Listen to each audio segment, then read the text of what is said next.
Kung minsan, ang katahimikan pala ay may itinatagong kakaibang kaguluhan na hindi mo akalaing magdadala sa iyo sa isang nakakakilabot na karanasan.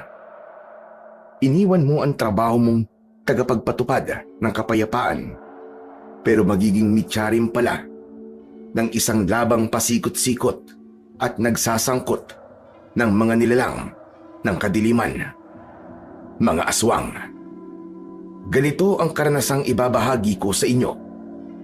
Isang hindi biru-birong karanasang sigurado kong hindi ninyo gugustuhin maranasan. Mapagpalang araw po pala sa inyo, Sir Blair, at sa mga giliw ninyong tagapakinig sa inyong mga YouTube channel na The Voice Addict at mga kwento ni Apong Isaac. Ako nga po pala si Dilbert, 50 anyos at isa ng retiradong sundalo. Maaga akong nagretiro dahil mas gusto ko na tahimik ang aking buhay. Dati akong nakaistasyon sa Mindanao at maraming beses nang kumalaban sa mga rebelde at terorista doon. Nagbalik ako sa amin sa Visayas, pero hiwalay na ako sa pamilya. Ngunit yun ay para sa kanilang kaligtasan. Hindi natin alam ang mga pwedeng mangyari. Sa isang bagong retiro pa lamang, ipinangangamba kong baka may lihim na nagmamanman sa akin o ano pang may masamang balak sa akin, kaaway man o hindi. At ayaw kong madamay ang pamilya ko. Kahit nung bagong sundalo pa lang ako, inilihim ko ang pamilya ko. Mahal na mahal ko sila, kaya sobra ko silang pinoprotektahan. Naiintindihan naman ako ng pamilya ko at suportado naman nila ang ginagawa ko. Nagpasya kong sa isang gubat manirahan at nahanap ko naman yon sa isang baryo na liblib na itago na lang natin sa pangalang Baryo Minunggul. Tahimik ang mga tao sa baryong yon. Palibhasa ay hindi naman ganun karami ang naninirahan. May pagka-misteryoso sila, pero mukhang mababait pa rin kahit papano. Dala ko ang owner type jeep ko. Nilinis ko ang medyo paloob na parte ng gubat para maipasok ko ang sasakyang naglalaman ng mga kailangan ko na magtatagal ng mga ilang buwan. Nagtayo ko ng munti ngunit matibay na kubo. Ang unang gabi ko sa gubat na yon ay naging maayos naman. Ayos. Ito talaga ang gusto ko. Kakaiba ang katahimikan. At ang maririnig lang ay masayang huni ng kalikasan na sobrang nakaka-refresh talaga. Ang sarap sa pakiramdam. Ang sarap-sarap. Pero, nang ikalawang gabi ay medyo naalarma ako nang may narinig akong kakaibang mga kaluskos sa paligid. Nang lihim akong magmanman sa may labas ay may napansin akong isang gumagala na anino. Mukhang anino yata ng tao yun ha. Teka, tao nga ba?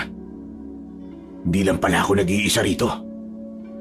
Dali-dali akong muling pumasok sa kubo at inilabas ang luma kong rifle. At nagsuksok din ng jungle knife sa may bewang ko. Kumuha rin ako ng flashlight. Nasisindihan ko lang kung kailangan. Medyo sanay din naman ako sa dilim. Konting galaw lang ay nakikita ko kagad.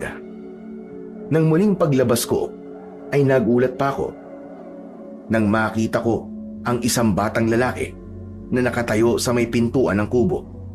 Tansya ko ay mga nasa edad 12 ito at maganda ang pangangatawan. May hawak itong parang lalagyan ng sorbetes. Magandang gabi po sa inyo, sir.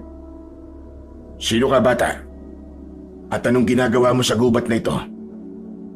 Iniangat ng bata ang hawak nitong lalagyan ng sorbetes na may takip. Bahagya pa nitong binuksan para ipakita ang laman. May dala po akong ulam para sa inyo, sir. Ako nga po pala si Louie. taga dyan lang po ako sa baryo. Malapit po sa may gilid lang po nitong gubat ang bahay namin ng Lola Soraya ko. Nakita ka raw po niya nang minsang mangalap po siya ng mga halamang herbal. Isa pong albularyo si Lola. Kahit medyo duda ko, ay tumangu-tangu na lang ako sa tinura ng bata.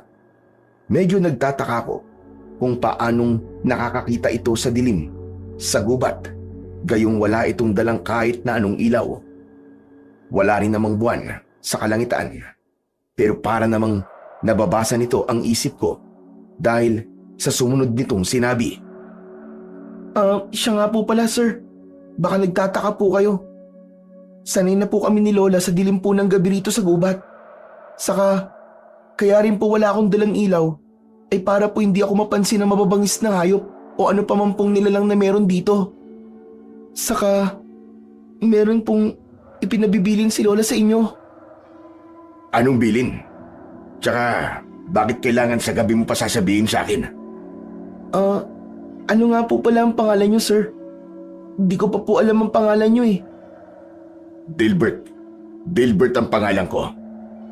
Sir Dilbert, mag-iingat daw po kayo rito sa gubat.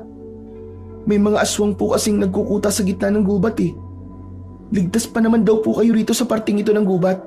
Hanggang malayo pa kayo sa pinakapusod. Pero dapat pa rin daw po kayong maglagay ng mga pangontra sa mga aswang sa paligid ninyo. At baka mamaya may maligaw daw po dito at biktimahin kayo. Ganun ba? Salamat ha. At pinagbilinan niyo ako rito. Huwag kayong mag-alala. Dati ako sundalo at sanay ako sa gitna ng peligro. Talagang paghahandaan ko kung totoo mang may mga aswang dito. Hindi ako makakapayag na may gumambala sa katahimikan ko rito. Parang nasisiyan naman na tumangu-tangu ang bata sa sagot ko. Napakaamo ng mukha nito. Ayos po kung ganun, sir. Ito na po pala yung ulam nyo na niluto po ni Lola. Balikan ko na lang po bukas ang lalagyan. Saka kung may iba pa po kayong kailangan, pwede po kayong magsabi sa akin bukas. Handa po namin kayong tulungan ni Lola para masiguro daw po na ligtas ang pamamalagi nyo rito sa gubat. Sige, mag-iisip ako kung ano pa ang kailangan ko. Saan nga palang banda ang bahay niyo ng lola mo? Baka mapadalaw ako sa inyo bukas o kaya isa makalawa. Kung magbubuhat po rito, ay sundan nyo lang po ang sapa papuntang Hilaga. Malapit po sa dulo ng sapa ang kubo namin ni Lola. Makikita nyo po kagad dahil nag-iisang kubo lang naman po yun. Wala na pong ibang bahay sa bandaron. Okay, madali lang naman palang puntahan eh. O siya, akin na yung ulam. Salamat dito ha. Ipaabot mo rin ang pasasalamat ko sa lola mo. Siya nga pala. Uuwi ka pa ba sa inyo? Dumito ka na lang muna. Bukas ka na umuwi. Naku, hindi po pwede, Sir Dilbert eh. Di ko po kasi pwedeng iwanang mag-isa si Lola buong magdamag. Alam niyo na po, matanda na po siya. Saka huwag niyo po akong alalahanin. Sanay na po ako rito sa gubat. Sandali lang po, makakauwi na po ako agad sa amin. O sige, basta mag-iingat ka. Saka mukhang wala ka palang dalang kahit anong pangontra sa aswang. Sandali at sasabitan kita ng tinirintas na bawang. Marami akong bawang sa kusina ko. Naku, wag na po, sir. Hindi na rin po kailangan. Sige po, aalis na po ako. Magkita na lang po ulit tayo bukas. Babalikan ko po kayo. Pipigilan ko pa sana ang bata. Pero napakabilis nitong umalis na para bang nagmamadali. Wala na akong nagawa, kundi ang mapailing na lang habang minamasdan nitong lumayo. Parang may kakaiba naman sa batang yun. Parang may mali na ewan ha. Pwes, kung ano man ang mali, malalaman at malalaman ko rin yun. Ewan ko, pero hindi ko inulam ang bigay ng batang yun nang maghapunan ako. Itinabi ko lang ito at balak itapon kinabukasan. Nang sumapit na ang kinabukasan, hindi pa man sumisikat ang araw, ay lumabas na ako para itapon ang ulam na yun. Naghukay ako sa likod ng kubo ng pagbabaonan ko ng ulam. Habang ginagawa ko yun, ay nakarinig ako ng pagaspas ng mga pakpak na una ay mahina lang, pero biglang palakas ng palakas. Wakwak yata yun ah. Mukhang nasa malapit lang kanina. Lumayo siguro nang makita akong lumabas o kaya'y talagang pauwi na. Totoo nga yatang pugad ng mga aswang ang gubat na ito. At mukhang sinisimulan na akong puntiryain. Kakasimula ko lang dito ay mabubulabog kagad ang katahimikang gusto ko. Kailangan ko maglagay kagad ng mga pangontra sa buong palibot ng kubo ko. Humanda kayo mga aswang kayo. Hindi niyo ako basta-basta mabibiktima. Isa yata akong matinik na dating sundalo. Tignan natin kapag ini-apply ko na ang military tactics ko. Pagsikat ng araw ay inihanda ko na ang lahat ng alam kong pangontra sa mga aswang. Kahit papano ay may alam naman ako at mabuti na lang talaga at marami akong nadalang asin. Una ay naglagay ako ng mga patibong sa palibot ng aking kubo, mga tinik at barbed wires na nadala ko. Kaunti lang muna dahil baka pati sina Louie at ang lola nito ay madamay. Sasabihan ko na lang ang mga ito kapag bigla silang dumating. Ang palibot din ng kubo ay sinabitan ko ng pinagpira-pirasong mga butil ng bawang. Nagbudbud din ako ng asin sa palibot. Sumunod ay nanguha ako ng mga kawayan at buho at ginawa kong mga busog at maliliit na mga pangulos. Gumawa rin ako ng shotgun na gawa sa buho at ang ibabala ko ay binilot na asin sa dahon ng makabuhay na swerteng nakakita ko ng ilang tanim sa paligid. Bandang hapon na, nang matapos ako sa paghahanda, ay siya namang saktong pagdating ni Louie kasama ang lola nito. Napansin kong parang alangan ang mga ito na lumapit nang matanaw ko sila at tawagin. Naalala ko ang ilang mga patibong sa paligid ng kubo. Louie! Lola! Abay nandiyan pala kayo. Halika kayo rito sa kubo ko. Alalayan ko pala kayo at may mga patibong akong inilagay sa paligid. Ituturo ko sa inyo kung nasa ng mga ito at kung ano ang palatandaan para maiwasan ninyo sa tuwing dadalawin niyo ako rito. Aba, talagang daghanda ka pala iho para sa posibleng pagsalakay ng mga aswag. Bahusay kung ganon. Sir Dilbert, lola ko po pala si Lola Soraya. Lola, Dilbert po ang pangalan ni Sir. Dati raw po siyang sundalo. Nako, ikinalulugod kitang makilala iho. Pinatuloy ko muna ang maglola sa lilim ng kubo ko. Bago ko sila tuluyang kinausap, napansin kong parang hindi sila mapakali nang paupuin ko sila sa bangkong kawayan. Pero inisip ko na lang na baka ganun lang sila sa harap ng bagong kakilala. Naalala ko ang hinugasan kong pinaglagyan ng ulam na inihatid ni Louie nung nagdaang gabi. Sandali ko itong kinuha at iniabot sa kanila. Salamat po Lola Soraya sa napakasarap na ulam na niluto ninyo. Masarap po pala kayong magluto. Aba, talagang masarap po magluto si Lola, Sir Dilbert. Wala po siyang katulad. Sos, pareho kayong bolero. Palibhasa pareho rin kayong lalaki. Siya nga pala Dilbert iho.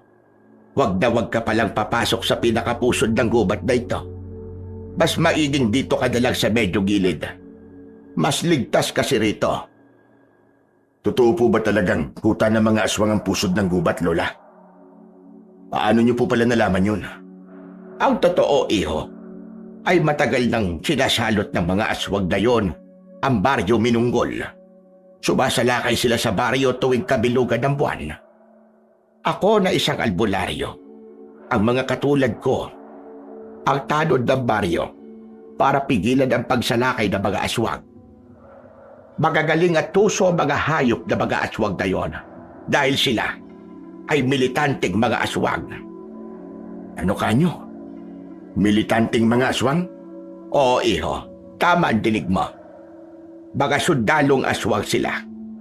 Ibig ko sabihin mga sundalo lang sila dati, pero kalaunan ay naging mga aswang. Hindi ko nga alam kung paano silang naging mga aswang. Armado din sila. Ewan ko na lang sa ngayon kung may natitira pa silang mga armas.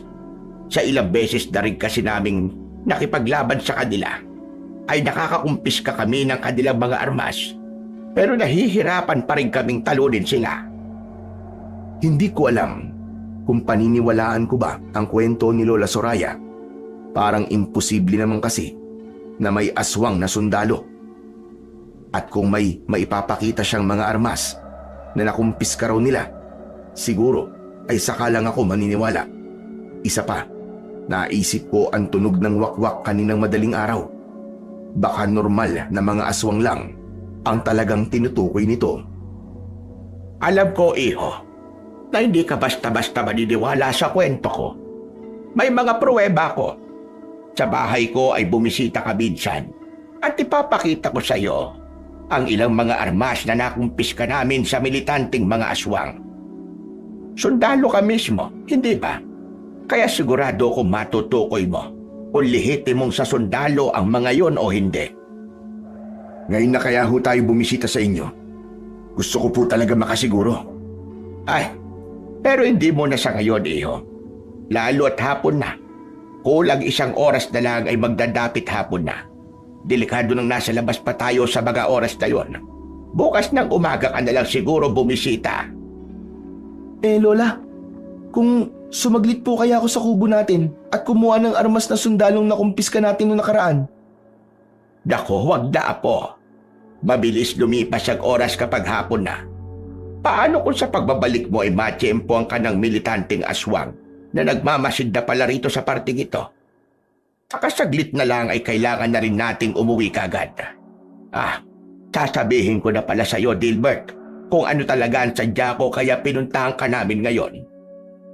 Ano ho yun, Lola? Natutuwa ang baryo namin na isa kang dating sundalo, iho.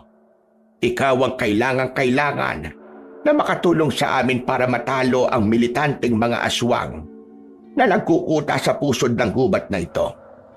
Nasa iyo ang pag-asa namin kasi ay isang militante lang din ang tiyak na makakatalo sa kanila. Siyempre, ay alam mo kahinaan ng kapwa mo militante. Buong baryo ay hihimukin kung tulungan ka sa laban naming ito. Kaya nakikiusap akong tulungan mo rin kami, Dilbert. Saglit akong malalim na napaisip sa mga nalaman ko. Mukhang ang katahimikang pinapangarap ko ay mauuwi rin pala sa isang gerang hindi ko inaasahan. Umiwas nga ako sa gera, kaya nagretiro na ako. Pero sa isang kakaibang gera naman pala ako mapapasubok. Bigla kong naipit sa pagitan ng isang baryo at militanteng mga aswang sa gubat. Ano, Dilbert? Maaasahan ka ba namin? Hindi ka namin pipilitin, iho. Bibigyan ka namin ng sapat na panahon para makapag-isip-isip. Pero, nandito ka na rin lang. Nakalulungkot pero sangkot ka na rin. Hindi ka na basta-basta makakaalis sa gubat na ito nang walang kinakampihan sa pagitan ng mga kababaryo ko at ng mga militanteng mga aswang.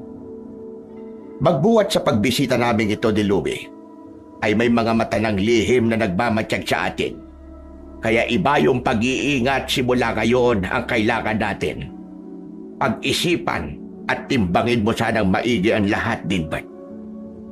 O siya, aalis na kami. Hindi kami pwedeng abutan ng dilim sa daan, pauwi. Alam mo na. Sige po, Sir Dilbert. Aalis na po kami ni Lola. Mag-iingat po kayo palagi dito Iba-ibang mga aswang po ang posibleng bumisita sa inyo rito mamayang gabi. Pero mabuti na lang po at may mga pangontra na kayong naipalibot dito sa kubo nyo. Palagay ko po ay ligtas naman po kayo rito buong magdamag. Salamat At pinatatatag mo ang loob ko, Louie. Salamat din po sa inyo, Lola Soraya. Sa paggambala ninyo sa katahimikan ko. Hayaan nyo at pag-iisipan ko pa rin po mabuti ang mga nalaman ko sa inyo.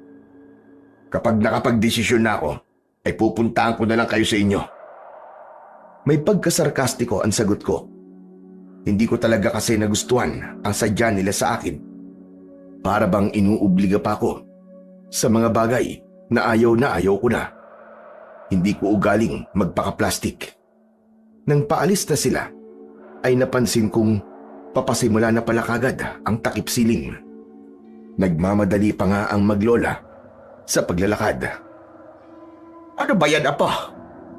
Sabi ko na nga ba, at mabilis ang oras. Papadilim na pala. Nako, dalian natin ang paglalakad. Relax lang po kayo, Lola. Ako pong bahala sa inyo. Palinga-linga ang dalawa at pati sa taas ng mga puno ay tumitingala.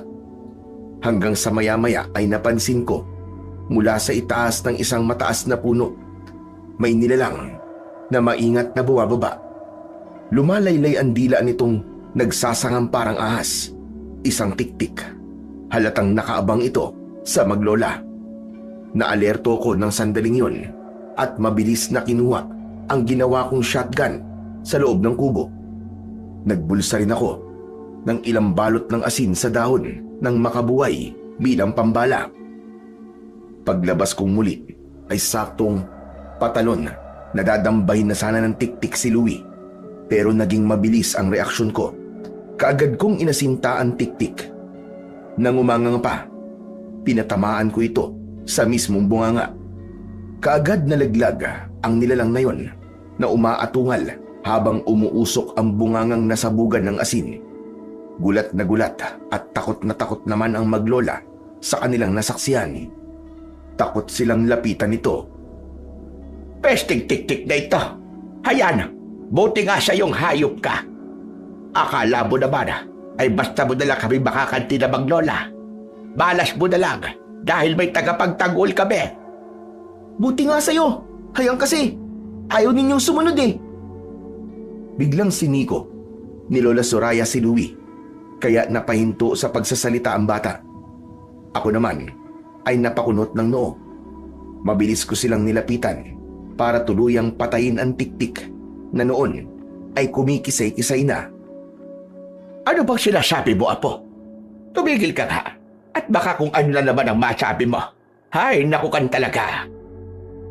Lumayo kayo sa tiktik na yan, delikado.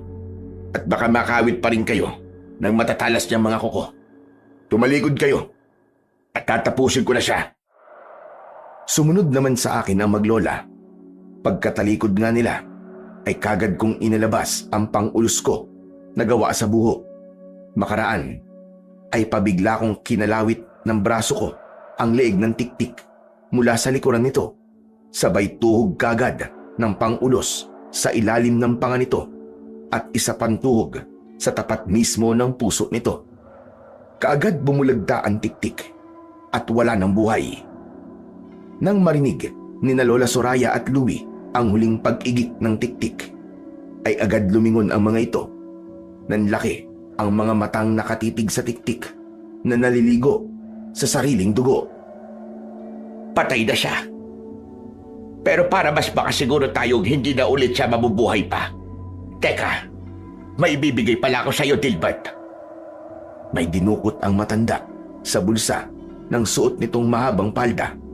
Isang pahabang bagay na nababalot ng itim na tela. Ano ho yan, Lola Soraya? Alam ko po yan. Ang punyal na pantapos ng buhay ng aswang. Punyal na pantapos ng buhay ng aswang? Hay nako, Louie. Kahit kailan ay napakaluwag talaga niyang bibig mong bata ka. Tumahimik ka nga at hayaan mong ako ang magsalita. Sorry naman po, Lola. Di na po mauulit. Isa pa, Apo, at baka sa'yo ko biglang magamit ang punyal na ito. Sige ka, ano, gusto mo ba yon? Naku, wag naman po, Lola. Apo niyo po ako Wag niyo po akong itulad sa tiktik na yan. Saka, hindi na po talaga mauulit. Sorry na po. Ay siya, manahimik ka na. Kung hindi talagang malalagot ka sa akin mamaya. Dilbert, tama. Ito nga ay punyal na pantapos ng aswang. Kapag itinarak mo ito sa puso ng napatumba mong aswang, ay kaagad uusok ang katawan nito at unti-unting maaagnat hanggang sa maging abo. Sa bawat mapapatumba mong aswang, ay yan ang pantapos mo. Sa ganung paraan, ay hindi na talaga sila mabubuhay pagbuli.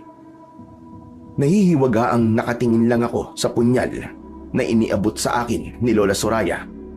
Napansin kong parang nanginginig pa ang kamay ng matanda. Buksan mo at tapusin mo na ang tiktik na yan. Posible pang mabuhay yan. Kahit natuhog mo na sa puso yan, lalo kapag nakuha ng mga kalahi niya ang katawan niya. Tinanggal ko ang balot ng punyal at tumambad sa akin ang makinang nitong talim. Udyok ng kuryosidad kung totoo nga ang sinasabi ng matanda, ay kagad ko nga itong itinarak sa dibdib ng tiktik. At totoo nga, kaagad umusok ang katawan nito at nagsimulang maagnas at maging abo. Nanlaki ang mga mata kong hindi ako makapaniwala. Aba, totoo nga po ang sinabi niyo Nakakamanga. Lola, sa akin na ho ba ang punyan na ito? Sa gayon, ikaw muna ang tagapagdala niyan, iho. Tsaka ko nalang babawiin sa'yo kapag natalo na natin ang grupo ng mga militanteng aswang at iba pang aswang na magtataka ng buhay mo at ng buhay naming maglola. Wala na ho ba kayong ibang ganito? Wala na, iho. Nag-iisa lang yan at sa akin nakaatang ang tungkulin para dyan. Minana ko pa yan sa kanununuan ko. Pero bakit ipinapaubayan niyo po sa akin kung sa inyo pala nakaatang ang tungkulin para dito? Pwede ko naman pansamantalang ipaubaya yan sa iba. Ako pa rin naman ang ituturing niyan na Panginoon. Kusang babalik sa akin yan.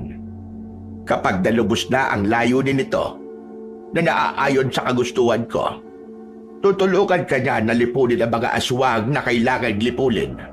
Hanggat tutulungan mo rin kami at ang buong baryo Minunggol. Napatango-tango ako sa sinabi ni Lola Soraya, pero bigla akong may naisip itanong tungkol sa punyal. Lola, kahit ano po bang uri ng aswang ay kaya nitong tapusin? Kaya rin po ang militanteng mga aswang? Ay oo, iho. Lahat ng uri ng aswang ay kaya niyan. Ngunit lalo na ang mga militanteng aswang. Ayos po pala ito kung ganun. Salamat po. At pansamantalang yung ipinaubaya to sa akin. Sa pamamagitan po nito, ay mas madali ko kayong matutulungan at mas mapoprotektahan ko ang kapayapaan dito sa palibot ng kubo ko. Siguro naman po, ay lalong matatakot sa akin ng mga aswang na magtatangkang lumapit dito. Siya nga po pala. Sa kubo ko na lang po muna kayo magpalipas ng gabi. Magdidilim na po at delikado na kayo sa daan. Bukas ng umaga na lang po kayo umuwi. Saglit na nagpalitan ng mga tingin ang maglola. Parang alangan sila sa inaalok ko para sa kaligtasan nila. Lola, anong sasagot niyo? Papayag po ba kayo? Kung hindi lang siya na nakakahiya sa'yo, iho. Pero sige, ikaw na ang nag-alok. Bakit pa kami tatanggi? O siya, magmadali na tayong pumasok sa kubo mo. Parang nararamdaman kong may umaaligid-aligid rito sa atin. Sandali kong pinakiramdaman ang paligid at mukhang totoo ngang may kakaibang mga kaluskos. Para ding may naririnig akong maihinang ungol na kung anong nilalang. Aba, mukhang tama kayo, Lola. May naririnig nga akong mga kaluskos na papalapit dito sa atin. Magmadali na po tayo kung ganun. Mukhang mga militanteng aswang po ang umaaligid.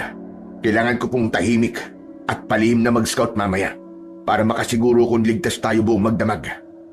Mabuti nga na gawin mo yan, iho. Pero mukhang hindi mga militanteng aswang ang umaaligid sa atin. Sigurado kung mga pasaway na mga aswang lang ang mga yan. Hulihin mo mga salot na yan at tapusin mo kagad sa pamamagitan niyang binigay kong punyal. Posible pang maging hadlang ang mga yan sa pagharap mo sa totoong mga kalaban na mga militanteng aswang. Paano po kayo nakakasiguro na mga pasaway na aswang lang ang mga umaaligid? Tatanda kong ito ay kabisado ko na ang kilos at amoy ng mga aswang na yan. Pati ang mga militanteng aswang ay kabisado ko na rin.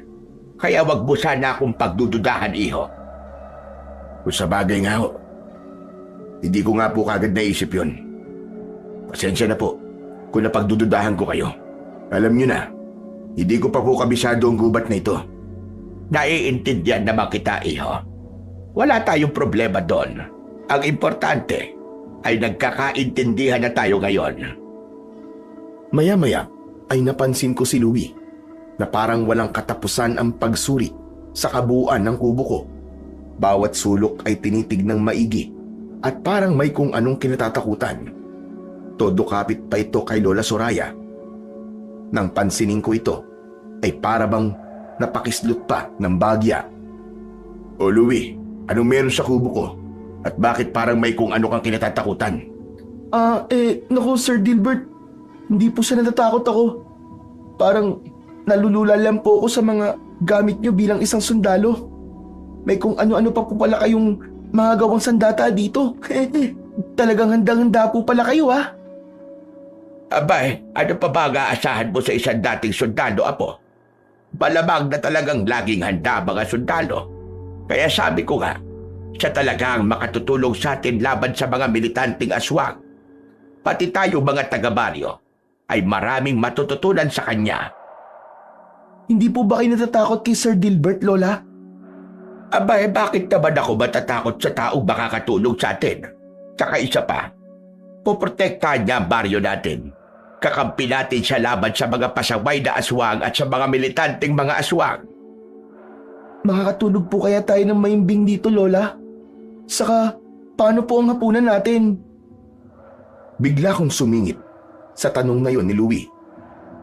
Sa hapunan po pala natin, Lola Soraya. Huwag niyong alalahanin. Sabihin niyo lang po kung anong gusto niyong ulamin at ihahanda ko. Marami po akong stock sa kusina. Tungkol naman po sa tutulugan niyo, kaya na lang po muna sa may katre kung may kutsyon para komportable kayo. Sa lapag na lang po ako matutulog sa sala. Mga bisita ko kayo, kaya dapat na komportable kayo rito. Nako, napakabait mo naman, iho.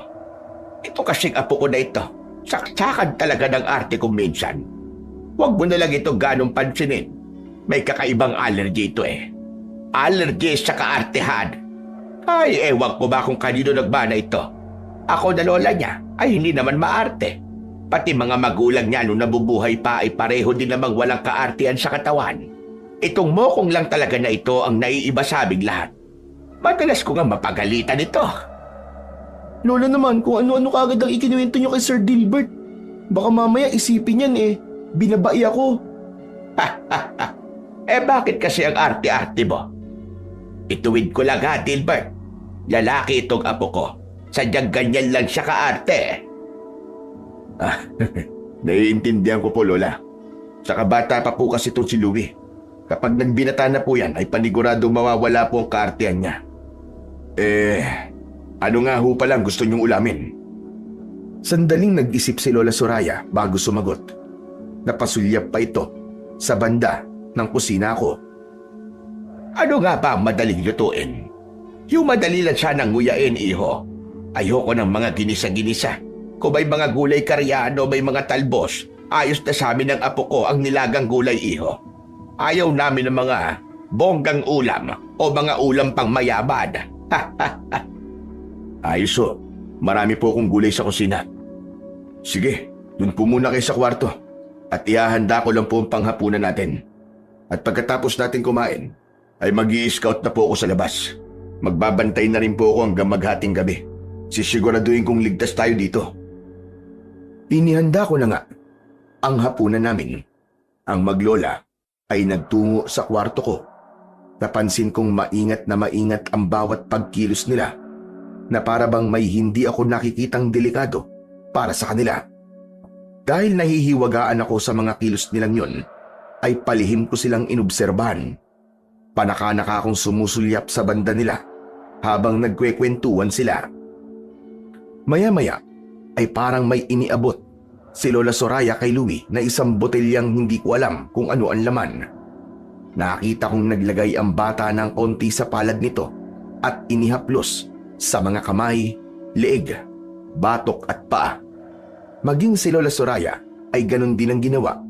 Naisip kong baka espesyal na langis lang yun o kaya naman ay pangontra sa aswang. Nang mag-aya na akong kumain, ay hindi ko maipaliwanag ang amoy ng langis na ipinahid nila sa kanilang balat. Hindi ko matukoy kung langis ng anong halaman yon. Para siyang amoy langis ng niyog na hinaluan ng matapang na amoy na makati sa inong. Itatanong ko sana ang tungkol doon, pero katakatakang biglang nawala sa isip ko.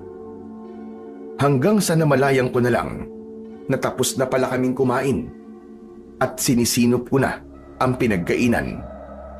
Ay nako, salamat sa hapunan na inihanda mo, iho. talagang nabusog kami ng apo ko. O siya, pwede rin siguro kami magpahinga sa kwarto mo, iho. Ikaw naman, ay mag-iingat ka sa pag-i-scout mo, ika mo mamaya. Lahat ng mga pag-aasta at swag na makakaharap mo, ay wag na wag mo silang hahayaang makaligtas.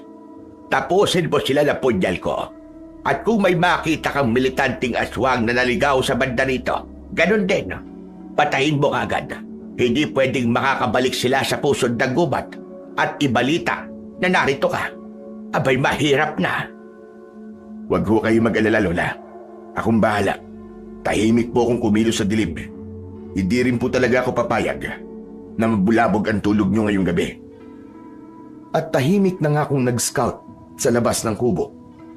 Pumosisyon ako sa palumpong ng mga halaman sa isang tabi at ginawang ko ng munting lubluban na putik. Sinadya ko yun para kung sakaling kailanganin ay magagamit ko ang camouflage na putik para hindi ako mapansin o maamoy ng mga aswang o iba pang mga nilalang. Dala ko na rin ang mga sandata ko at isang maliit na night vision binocular. Tahimik kong sinuyod ang paligid gamit ang binocular at wala pang ilang sandali ay may nakita na akong ilang aswang na paparating. Ito na. May dumarating na mga aswang. Sinasabi ko na nga ba? At alam na nilang may tulad kong naririto sa gubat. Sisimulan na akong pagtangkaan. Bali 2 grupo ang nakikita ko na nanggagaling sa magkaibang direksyon. 3 sa bawat grupo. Ang unang grupong namataan ko ay parang nagbuhat pa sa baryo. Mga karaniwang aswang na malalangis ang mga balat. Ang ikalawang grupo naman ay parang nanggaling sa kaloob-looban ng gubat. Nanlaki ang mga mata ko nang makita kong higit silang mas malalaking mga aswang at mga maskulado. Nahalata ko rin kagad na militanting aswang ang mga ito dahil sa suot na sira-sira at mukhang luma ng mga uniformeng pangsundalo. Nauunang paparating ay ang mga karaniwang aswang. Ang ikalawang grupo ay mas malayo pa, kaya ang uunahin kong i-take down ng walang kaingay-ingay ay ang unang grupo. Inihanda ko na ang dala kong bamboo spikes na pangulos. Lumublob na rin ako sa putikan. Ang bala kong pag-atake ay gagapang ako sa damuhan at magtatago sa likod ng malalapad na mga puno paabang sa kanila. Iisa-isahin ko sila ng mabilisan hanggat maaari para hindi na sila makagawa pa ng ingay na maaaring makatawag pa ng ibang mga aswang. Nang nariyan na ang mga aswang malapit sa pinagtataguan kong puno, susugurin ko na sana sila pero bigla akong natigilan nang marinig ko sa usapan nila na sina Lola Soraya pala at Louie ang pakay nila. May pinagbubulungan pa silang hindi ko gaanong maintindihan. Basta, ang naintindihan ko lang ay kailangan daw nilang makuha ang punyal na pantapos ng aswang para daw hindi na makapagmayabang si Lola Soraya sa kanilang angkan at para raw sila naman ang mamanginoon sa kanilang mga kalahi. Siyempre, ay nagalit ako sa narinig kong masamang balak ng mga ito. At nang makatunog ang mga ito, na para daw may naaamoy silang nasa malapit lang ang punyal ng matanda, ay doon ko na sila pabiglang inatake. Mabilis ang sunod-sunod kong naging aksyon. Inuna ko ang nakatalikod sa akin. Sinaksak ko ito sa likod sa tapat ng puso gamit ang bamboo spike. Yung baon na baon. Ang ikalawa ay pinagsalikop ko ang mga kamay sa likod nito at sunod-sunod na sinaksak sa leeg hanggang sa matumba. Ang ikatlo naman, na akmasa ng tatakas, ay mabilis kong tinakbo, sabay lundag at sunggab sa ulo nito at buong puwersang iniroll down. Pagkalagpak nito sa damuhan, ay agad kong pinaibabawan at mabilis na inilabas ang punyal na pantapos. Sinaksak ko agad dito sa dibdib bago pa man ito magsimulang umatungal at lumaban ng kalmot. Nang umusok ang buong katawan nito at magsimulang maagnas at maging abo, ay isinunod ko na rin ang 2 na pagsasaksakin ng punyal sa dibdib. Ayos. Mabilis ka pa rin, Dilbert. Salamat din sa punyal na ito ni Lola Soraya. Napakagaling. Ngayon naman ay ang militanteng mga aswang ang pagandaan mo. Muli kong sinilip sa binocular kung nasaan na ang ikalawang grupo. Nakita ko ang isa na itinuturo ang direksyon kung nasan ako. Mukhang naamoy nila ang usok ng tatlong napabagsak ko. Agad akong kumilos para sila naman ang tambangan. Hindi ko na hihintayin pang tuluyan silang makalapit sa kubo ko. Lumipat ako ng punong pagtataguan at muling sumilip sa binocular. Nasaan ang dalawang kasama niya? Bakit mag-isa na lang siya? Mukhang naghiwa-hiwalay sila. Kailangan kong maging alerto nito. Mukhang alam ko kung paano sila aatake. Ang ginawa ko ay gumawa ako ng panligaw. Dinakot ko ang abo ng tatlong aswang na napatay ko at isinaboy kung saan-saan direksyon. Pagkatapos ay inabangan ko na ang unang militanteng aswang. Akala ko ay walang dalang armas ang unang aswang, pero kumikislap ang isang kamao nitong may asero. Aba, mukhang magaling ang isang to sa close combat ha. Pwes, humanda ka sa bamboo spikes sa punyal ko. Nang makalapit sa pinagtataguan ko ang aswang na yon, ay sinamantala ko kagad ang pagkakataon. Sinugod ko ito mula sa likuran nito.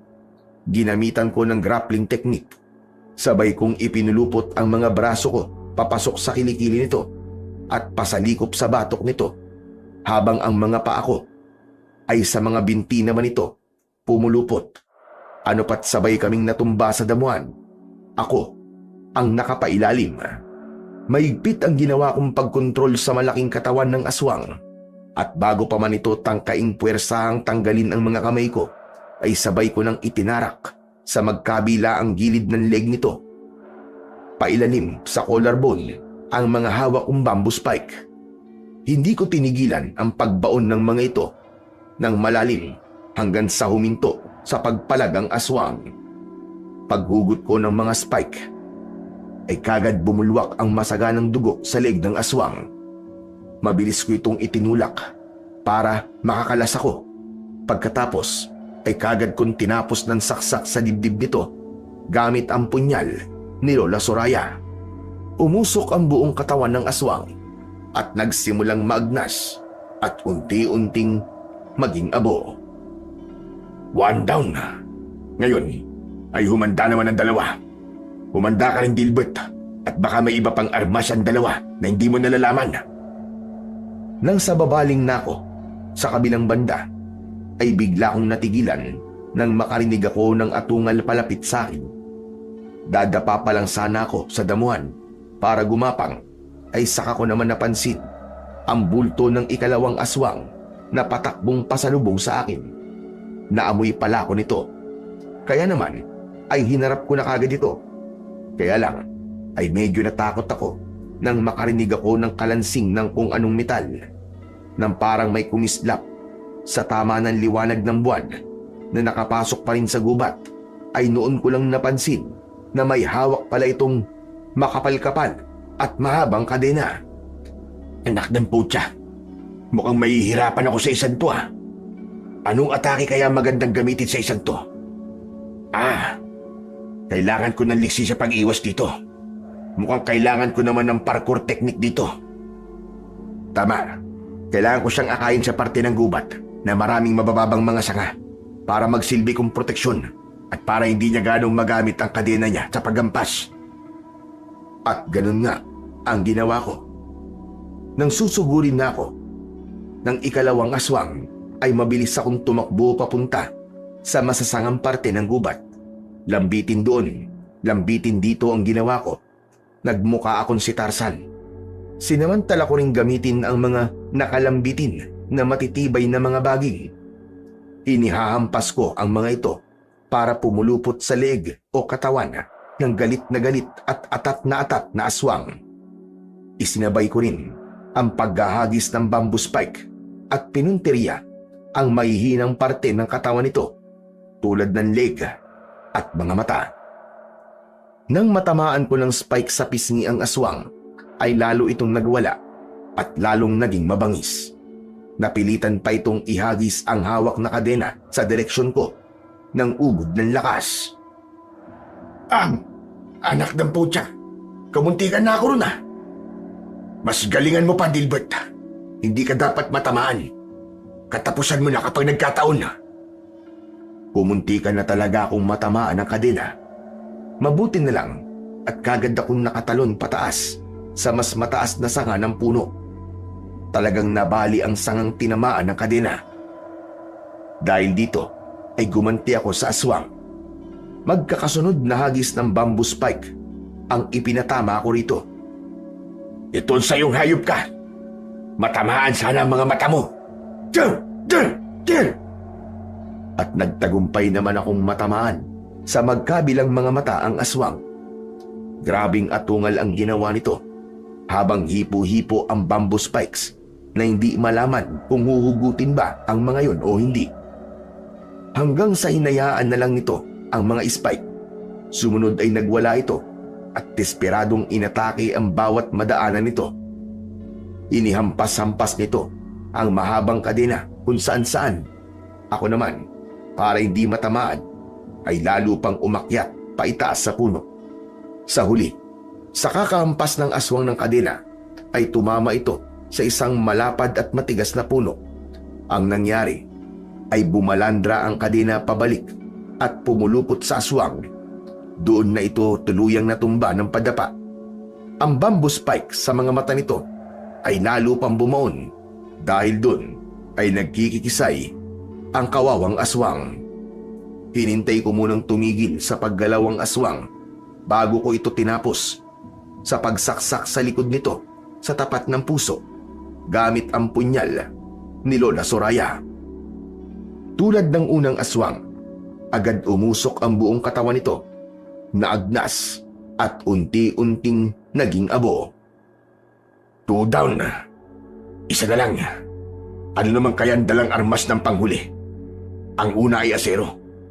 Ang ikalawa ay mahaba at matabang kadena. Baka itong panghuli ay rifle ng dala. Aba, mukhang dito na yata ako talagang mahihirapan ha.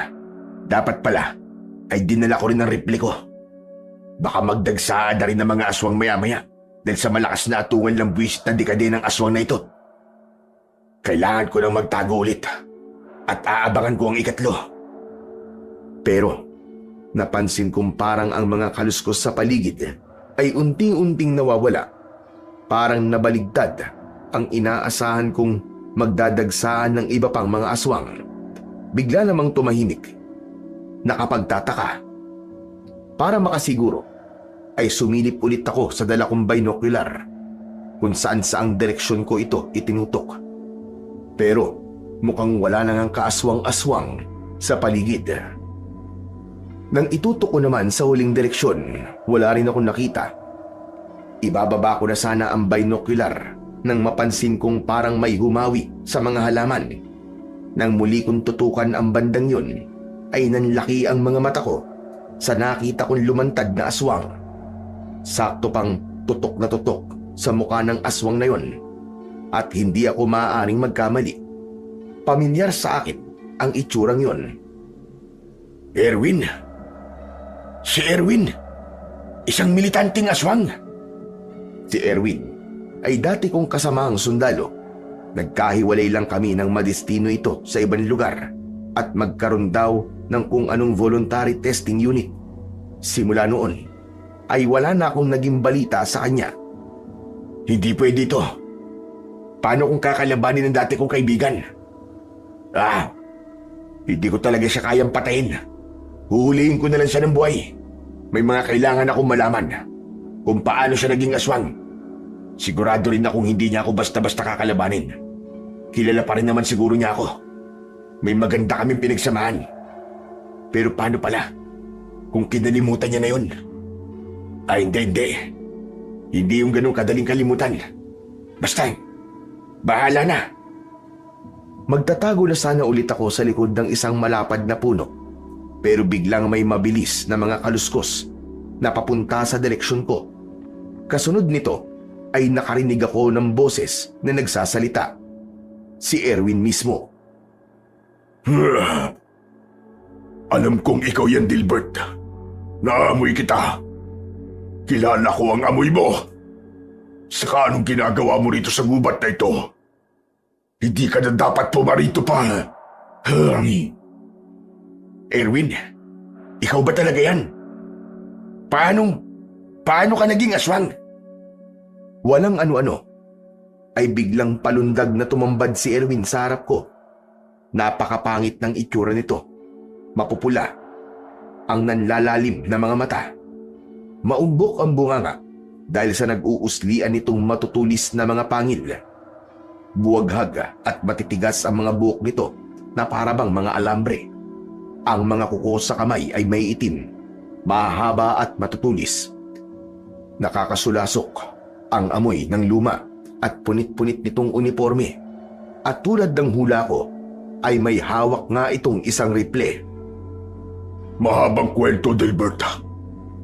Pero bubuodin ko para sa iyong kaalaman. Lihim kaming pinag-eksperimentuhan ng gobyerno sa pinagdalhan sa amin na unit. Palalakasin lang sana kami para ilaban sa mga aswang. Pero nagkamali ang ginawang ritual. Kami sa halipan naging mga aswang. May isang sugo na mga aswang na nakapasok sa unit namin na hindi namin namamalayan.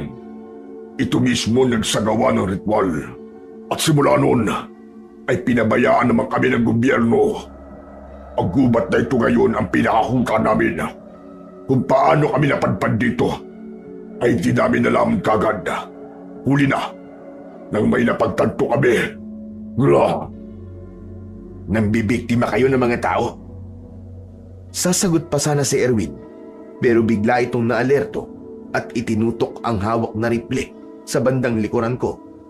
Paglingon ko, ay sina Lola Soraya pala at Louie. Si Louie ay dala ang luma kong rifle. Si Lola Soraya naman ay nagdala ng mga busog na kawayan. Kasama mo mga yan, Dilbert. Nirecruit ka nila rito laban sa amin. Bigla kong hinila ni Lola Soraya ng sandaling yon. Lumayo ka sa kanya, Dilbert. Hindi mo ba nakikita? Isa siyang militante kaswag. Hindi ka nila pwedeng mapatay o makuha. Hoy! Sundalong aswang! Ibaba mo yung hawak mo. Kung hindi, ay papasabugid ko ang bungo mo! Nagtutukan ng rifle. Sina Louie at Erwin. Ako naman ay kumalas sa pagkakahawak sa akin ni Lola Soraya at pumagitna. Iniharang ko ang katawan ko kay Erwin. Sandali lang, Lola Soraya. Louie, ibaba mo muna yung rifle ko. Magkakilala kami ng aswang na ito. Ano ka ba? Kilala mo ang aswang na yan? Kahit na, isa na siyang aswang ngayon, Dilbert. Gayon din, ay kailangan na natin siyang patayin.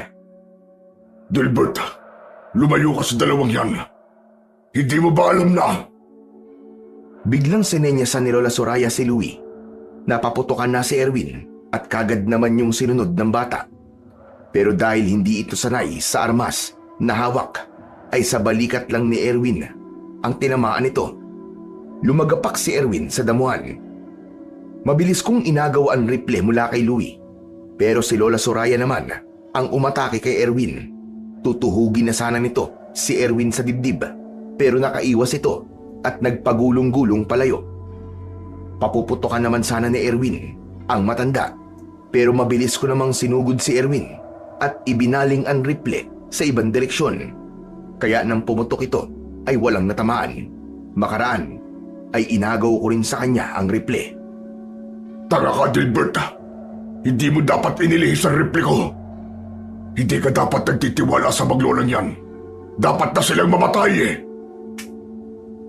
Galit na galit namang muling sinugod ni Lola Soraya si Erwin. Bumuelo pa ito at itinutok ang hawak na busog. Ikaw ang dapat mamatay na aswang ka. Gumagawa ka ng kwentong kasinungalingan. Dilbert, tumabi ka.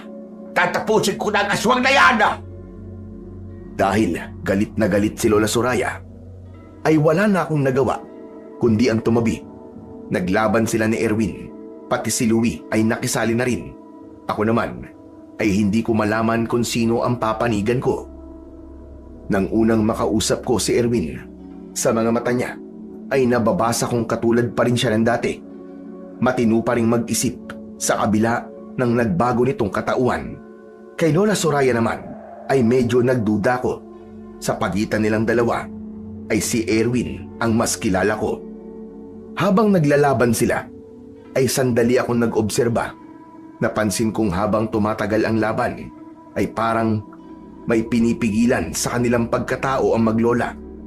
Hindi ko maintindihan pero parang pumupula ang kanilang mga mata. Pabalik-balik na pula at itim. At sa wakas ay nakapagdesisyon na ako kung ano ang dapat kong gawin at kung sino ang mas dapat kong kampiyan. Pero pagbaling ko ay nakita kong napatumba na pala ng maglola si Erwin at pinagtutulungang panatilihing nakadapa sa damuhan. Dilbert, ampun niyan na pagtapos, dali! Tapusin na natin ang hayop na aswang na ito! Bagya akong tinanguan si Lola Soraya, pero sa likuran ko ay lihim kong inilalabas ang pinakatatago kong matapang na pang-spray. Buo na ang desisyon ko. Nilapitan ko ang tatlo, kunwaring ilalabas ko ang punyal. Dilbert, wag. Maawa ka sa akin. Magkaibigan tayo, hindi ba? Marami tayong magandang pinagsamahan. Huwag mong gawin sa akin to. Sige na, Dilbert. Tapusin mo na ang aswang na yan. Hindi dapat awa ang pairalin mo sa pagkakataong ito. Tandaan mo, aswang siya. At hindi na tulad dating normal na mga tao. Hayop kang matanda ka. Sino nagsabing tao ka? Isa ka rin aswang. Kayo ng apo mo ay mga aswang. Hindi yan totoo! Sinungaling ka! Sir Dilbert, sinungaling ang aswang na yan! Huwag kayong maniniwala dyan! Nang makita kong hindi na makapagpigil pa, si Lola Soraya na noon ay napansin kong sobrang namumula ang muka, ay walang sabi-sabing bigla nitong inagaw ang punyal sa kamay ko. Nataranta naman ako at noon ko na mabilis na inilabas ang pang-spray at pasimpleng inisprayan sa tapat ng ilong ni Lola Soraya bago pa man ito masaksak ng punyal ang takot na si Erwin. Agad na nahilo at nakatulog ang matanda. Bumagsak ito sa damuhan. Isinunod ko na kagad si Louie na noon ay nagtataka sa ikinilos ko. Tapos ay maging si Erwin, pero hindi ganun karami. Nang makatulog na silang lahat sa pang-spray kong pampatulog, ay mabilis naman akong lumayo sandali para huminga. Pinigil ko talaga ang huminga para hindi ako tablan ng spray. Pinalipas ko muna ang ilang sandali bago ko isinagawa ang balak ko sa tatlo. Pare-parehas ko silang hihilayin papunta sa kubo ko at pare-pareho ring igagapos. Wala muna akong kakampiyan sa kanila hanggat hindi klaro ang mga nalaman ko. Sakto namang pagkahila ko sa kanilang lahat sa kubo ay saka naman ako may narinig na sunod-sunod na mga kaluskos sa paligid. Pero hindi makalapit ang mga ito dahil sa mga inilagay kong patibong at pangontra sa palibot ng kubo. Sinilip ko sa binoculars ko kung anong klaseng mga aswang ang nasa paligid. Mga karaniwang aswang yan. Ano kaya ang pakay nila? Ako ba? O sina Lola Soraya at Louie? Totoo kaya ang sinabi ni Erwin na mga aswang din pala maglola? Naaalala ko ang mga napansin ko sa maglola kaninang nakikipaglaban sila kay Erwin. Galit na galit din sila kay Erwin at parang meron talaga silang itinatago at gustong pagtakpan. Kailangan magising kagad si Erwin. Kailangan ko siyang makausap na maayos tungkol sa nalalaman nito sa maglola. Teka, kailangan ko rin palang dobling gapusin ang maglola. Matapos kong maigapos ng maigi ang maglola, ay hinanap ko naman sa camping bag ko kung may nadala ba akong antidote spray para sa pampatulog. Natuwa ako nang may makita akong may laman pa. Agad ko itong ginamit kay Erwin. Nagising din naman ito kagad. Hiningal ito bigla at napaigik dahil sa mga sugat sa katawan na dulot ng maglola. Kaunti na lang ay maghihingalo na ito. Bakit nakagapos ako, Dilbert? Pakawalan mo ako. Saka nasaan pala ang demonyong maglola? Hayan sila sa harap mo, Erwin. Ginapos ko rin sila. Inisprayan ko sila ng pampatulog. Pati ikaw. Pero ginising kita dahil kailangan kita makausap. Ano ang nalalaman mo tungkol sa maglola na ito? Mga aswang ang mga yan, Dilbert. Ang buong baryo ng Minunggol ay puro aswang ang nakatira. At ang matagdang yan ang leader nila. Totoo ba? Pero humingi mismo sa akin ng tulong si Lola Soraya para labanan kayong mga militanteng aswang. Gusto niya kaming tapusin lahat, Dilbert. Alam mo kung bakit? Bakit, Erwin? Dahil ayaw naming gamitin nila para sa balak nilang pagpaparami ng kanilang lahing aswang. Kaming mga militanteng aswang ay galit din sa kanila. Naalala mo ba yung nabanggit ko, bandang una? Yung palang nakapuslit sa unit namin na nagsagawa mismo ng ritual ay tauhan na matandang huklubang yan. Kaya rin pala dito kami kusang napadpad. Ay kagagawan din ng hayop na matandang yan. Ginamitan niya kami ng mahikang itim. At hindi rin totoong albularyo yan. Peking albularyo yan. Naisip ko pa na kaya siguro nagpuslit yan ang tauhan niya sa unit namin. Ay nalaman siguro niyang dito kami mismo ipapadala laban sa kanila kung sakaling nagtagumpay ang eksperimento. Napatango-tango ako sa mga idinitalye ni Erwin. Pero may kaunting duda pa rin ako. Teka pala, Erwin. May ibinigay sa akin to si Lola Soraya na punyal na pantapos ng aswang. Kung aswang din pala siya, bakit meron siya rito? Inilabas ko ang punyal na kumuntikan na ring maisaksak ni Lola Soraya kay Erwin. Natakot siya rito. Ginagamit ka lang niya, Dilbert.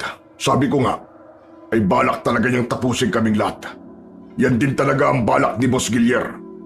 Ang makuha namin niyang punyal at kaming tatlo ni Nabugoy at Norman ang naatasang mag-scout sa banda rito. Pero hindi ko akalain narito ka pala. Pinatay mo ang dalawa kong kasama. Pero wala akong alam, Erwin. Pasensya na. Kung nalaman ko lang kagad, ay hindi ko gagawin yun. Wala na tayong magagawa sa nangyari, Dilbert. Ngayon ay tulungan mo na lang si Boss Gilier laban sa mga aswang sa baryo.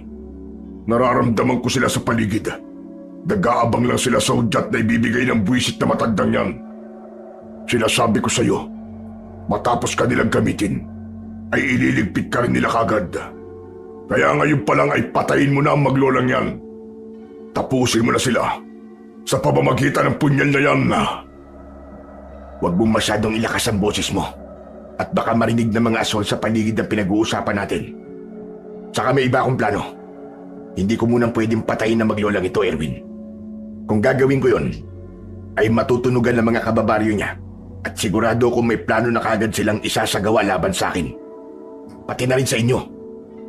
Ano ba plano mo? Ayoko munang sabihin sa iyo, Erwin. Sensitibo ang plano ko. Hindi pwedeng magbintis. Saka siya nga pala, paano ko matutulungan ng Boss Gilier nyo?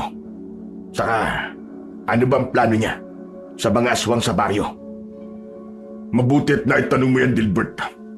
Ang plano ni Boss Gilier ay ang makuha ang punyal na pantapos na ngayon ay hawak mo na. Wag mo na yung hahayaang mabawi pa sa'yo na matandang yan.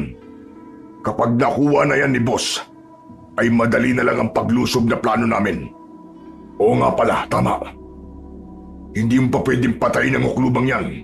Huhulihin pala namin yan at pipiliting magsagawa ng ritual para maibalik kami sa dati. Iba-blackmail namin siya para mapilitan siya. Pero paano, Erwin? Kung may backup plan din palang matandang ito? Basta, alam ko matalino ka, Dilbert. Kaya kailangan mo makipagkita at makipag-usap kay Boss Gilier. Malaki ang may tutulong mo sa kanya para matalo ang lahi ng Sorayang yan. Pero hindi ko kilala si Boss Gilier nyo, Erwin.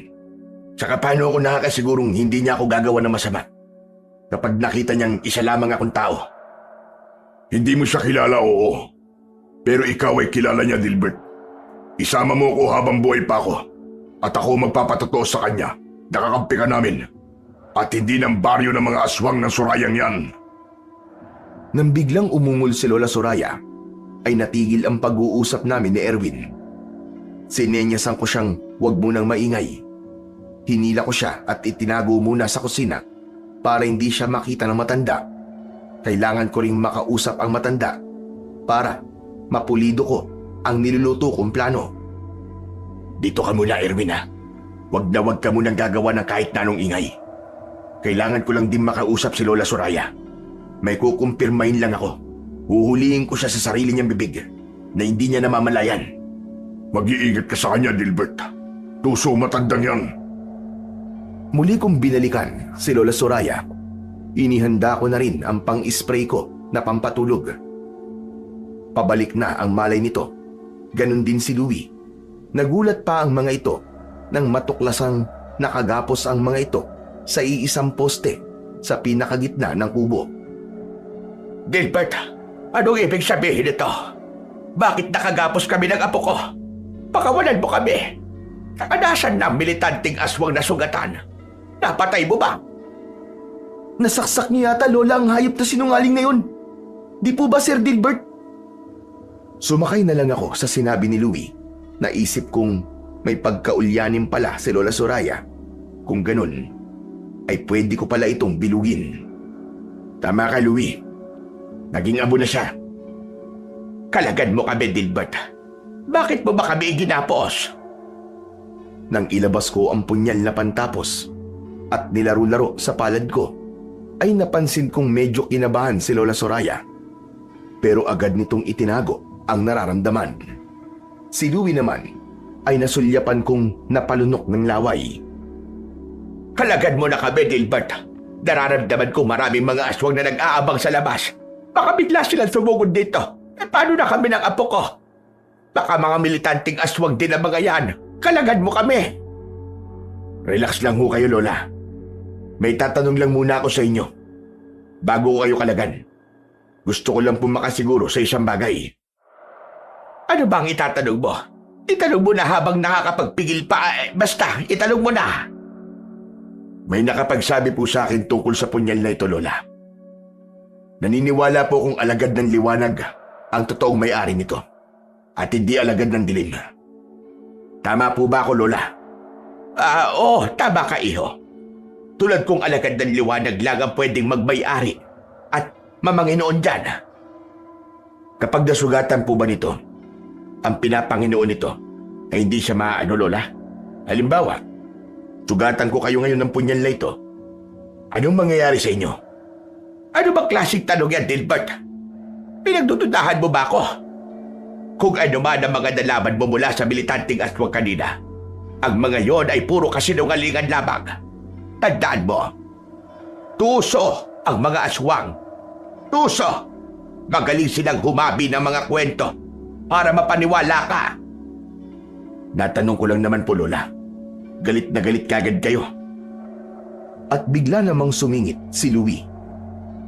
Lola, naririnig niyo po ba ang mga ungol ng mga aswang sa labas? Mukhang naghihintay na sila ng hudyat na. Ay, naku talaga, bata ka. Mga militanteng aswang na nasa labas. Dilbert, kalagan mo na kami at may kailangan akong isagawang ritual para kontray ng mga aswang sa labas. Bilis na! Delikado tayo dito! Nagkunwari naman akong susundin ko ang utos ng matanda. Pero wala itong kaalam-alam sa gagawin kong test dito. Siyempre, ay dinaanan ko muna si Louie. Tinalikuran ko siya para hindi makita ni Lola Soraya ang gagawin ko. Inisprayan ko naman muna ang bata ng pampatulog nang direkta mismo sa ilong nito. Sunod, habang kunwari kong kinakalagan si Lola Soraya, ay may itinanong ulit ako. May tanong pala ako, Lola. Pagkakaalam ko po, kapag nahuli ang leader ng mga aswang, ay gagawin lahat ng kanyang mga kalahian lahat ng paraan para mabawi siya ng buhay. Tama po ba? Oo. Teka, bakit ba ang dami mong tanong? Kanina ka pa. Kalagan mo muna ako bago tayo mag-usap. Ito na nga po, kakalagan ko na po kayo. Saka, paano po pala, Lola?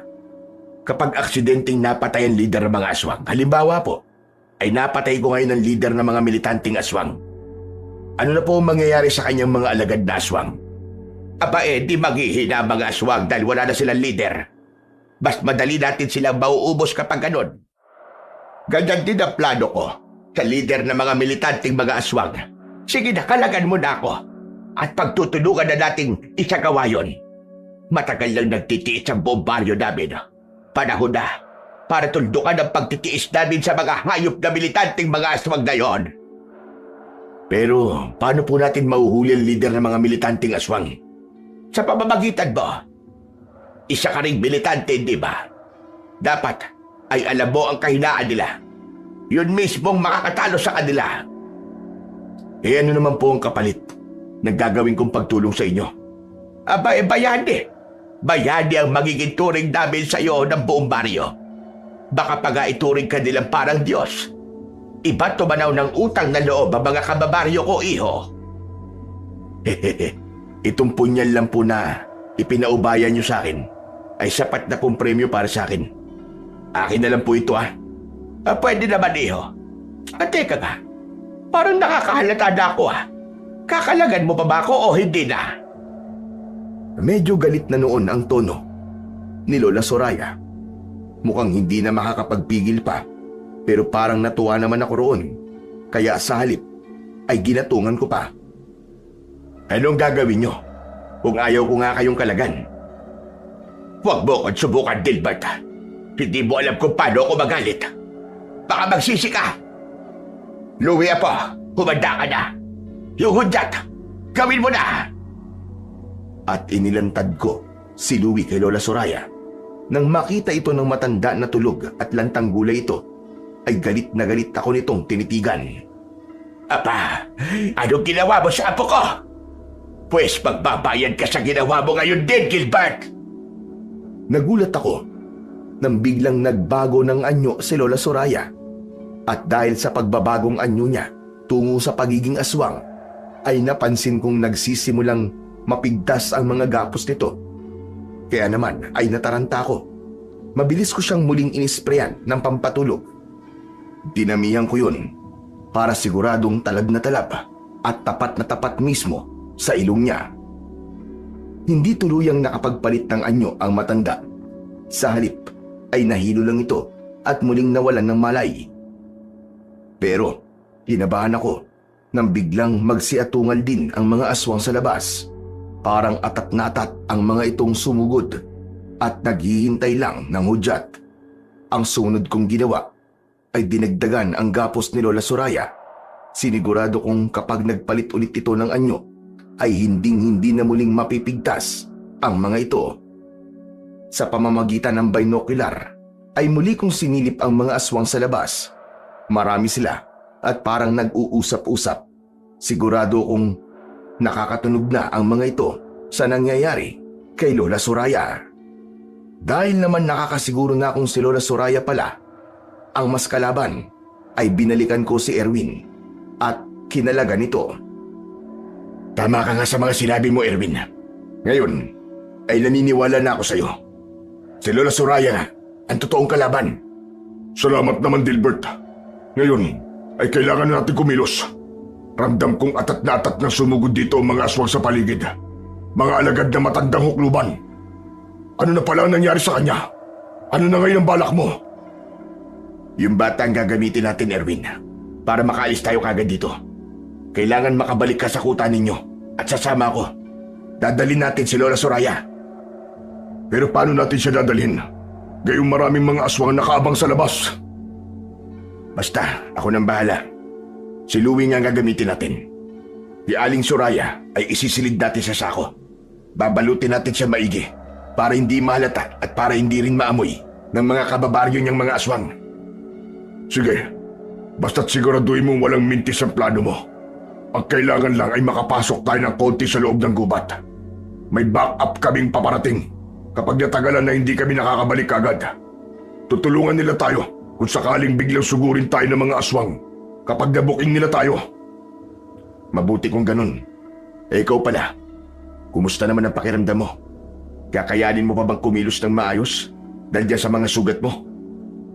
Teka pala, alam ko, ang mga aswang may kakayahang pagalingin ang kanilang mga sugat sa pamamagitan lang ng pagdila at paglaway. Wala ka bang ganong abilidad? Oo nga pala. Bakit nga pala hindi ko naisip yun? Hindi lang ako, kundi pati na mga kasamahan ko sa kuta. Kung naisip lang namin kagad, edi sana pala. May chance ang buhay pa hanggang ngayon ang mga namatay naming mga kasamahan. Sandali, susubukan ko. Agad ngang sinubukan ni Erwin ang sinabi ko.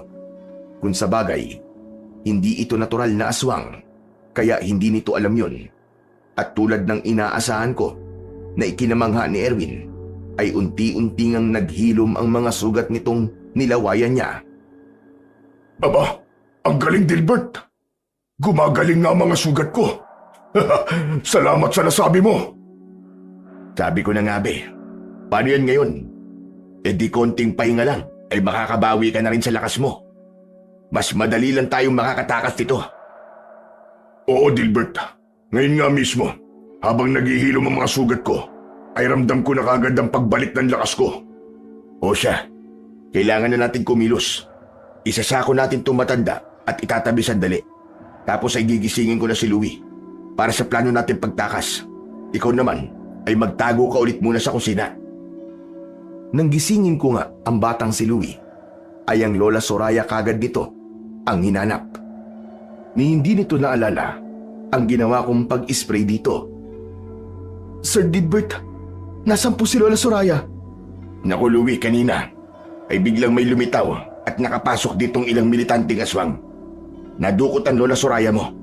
Ang bilis ng pangyayari. Di man lang ako nakaporma para protektahan ng lola mo. Hala, talaga po? Paano po ngayon yan? Kailangan mabawi po natin ang lola ko. Tsaka pala Louie, habang itinatakas ng mga militanteng aswang si Lola Soraya, ay may ibinilin siya sa akin. May kinalaman sa'yo. Lumabas ka raw ngayon at pagsabihan ng mga kababaryo nyo na lumusob sa kuta ng mga militanteng aswang sa pusod ng gubat. Kailangan mo raw magmadali. Ikaw po, Sir Dilbert. Ano pong gagawin nyo? Siyempre, susunod ako sa inyo. Nasa akin ang punyal na pantapos sa mga militanteng aswang. Ako ang tatapos sa kanilang lahat. Alam na po ninyo ang sekreto namin ni Lola. Oo, Louie. Umamin na sa akin ng lola mo at naiintindihan ko naman siya. Kaya sige na, lumabas ka na. Naghihintay na sa'yo ang mga kababaryo mo. Heto, kakalaga na kita ha. Sabihan mo kagad sila. Magmadali ka. Pagkakalag ko nga kay Louie, ay tumakbo kagad ito palabas na natataranta. Sumisigaw pa ito sa mga aswang na nakapaligid at nag-aabang sa labas. Dinig na dinig kong sinunod nito ang utos ko. Pinasusugod nito ang mga kababaryo nitong aswang sa kuta ni na Erwin. Katakot-takot na mga atungal ang sumunod. Galit na galit ang mga aswang. Samantala, nang unti-unti nang papawala ang papalayong atungal ng mga aswang, ay bigla naman akong nakaramdam ng kakaibang hilo. Tatawagin ko sana si Erwin, pero tuluyan na akong nawalan ng malay. Bumagsak ako sa sahig. Hindi ko na alam kung gaano ako katagal nawalan ng malay. Bigla akong napadpad sa mundo ng mga panaginip. Mula sa kadiliman ay nakarinig ako ng mataginting na tinig ng isang matandang lalaki. Habang nagsasalita ito, ay unti-unti itong lumilitaw sa harap ko. Mukha itong ermitanyo dahil mahaba ang ubaning buhok at balbas. May hawak din itong tungkod. Natutuwa ako at sa'yo napunta ang makapangyarihang punyal ko, iyo. Teka, sino ho kayo? Tsaka ano pong ibig niyo sabihin? Ako si Larry. Isa akong magaling na albularyo na minsan ay naligaw sa gubat na ito sa paghanganap ko ng herbal na mga gamot. Ako ang totoong nagmamay-ari ng punyal na pantapos na nasa iyo ngayon. Pinatay ako ng aswang na si Soraya, kaya naagaw niya sa akin yan. Ngayon ay panahon na ng paniningil. Paniningil? Ano ho bang kasalanan ko sa inyo? Hindi ikaw iyo, kundi si Soraya. Alam ko kung paano mo siya matatalo sa gabing ito. Paano po? Bilang isang kaluluwa, ay matagal na akong nagmamatid sa gubat na ito at alam ko na ang kasaysayan ng mga militanteng aswang na nagkukuta sa pusod ng gubat na ito. Alam ko rin ang maitim na balak ni Soraya. Isang pagkakamali lang talaga ang hinihintay ko at nangyari yon nang ipaubaya niya sa iyo ang punyal ko. Ngayong napunta ito sa mabuting kamay, ay gagana na ulit ang iba nitong mga kapangyarihang taglay. Gusto ng mga militanteng aswang na makabalik sa dati, hindi ba? Oo, at kaibigan ko nga po ang isa sa kanila. At ang susi ay nakay Soraya. Ano pong susi? Siya lang ang nakakaalam ng ritual kung paano ibalik sa dati ang mga militanteng aswang. Pero hindi niya yun kailanman sasabihin sa iba. Kahit huliin niyo siya at pilitin sa kahit na anong paraan, ay hindi niya yun sasabihin o ituturo kung paano. Makasarili ang Sorayang yun. Paano po ang gagawin ko para malaman ko po ang ritual? Ganito ang gawin mo, Iyo. Habang wala pa siyang malay, ay ilabas mo ang punyal ko at ilapat mo ito sa tapat ng kanyang sentido. Pagkatapos, ay ilapat mo naman ang mga daliri mo sa sentido mo. Umusal ka sa isip mo at utusan mo ang punyal na halukayin sa isip ni Soraya ang ritual ng pagpapanumbalik sa militanteng mga aswang. Susundin ka ng punyal ko at isasalin yon sa isip mo. Pagkagising mo, ay isagawa mo kagad. Hindi po mapapaso at masusunog si Lola Soraya kapag idinikit ko ang punyal sa sentido niya? Hindi, dahil hindi mo naman siya susugatan. Nilalapat mo lang ang talim ng punyal. Ingatan mong mahiwa ang balat niya. Tapos kapag naisalin ko na po sa isip ko ang ritual, ano na po ang susunod? Pwede mo nang patayin si Soraya. Manghihina kagad ang mga kababaryo ng mga aswang na sumugod sa kuta ng militanteng mga aswang. Sugurin mo sila pagkatapos nun. Mas madali mo na lang silang mapapatay lahat.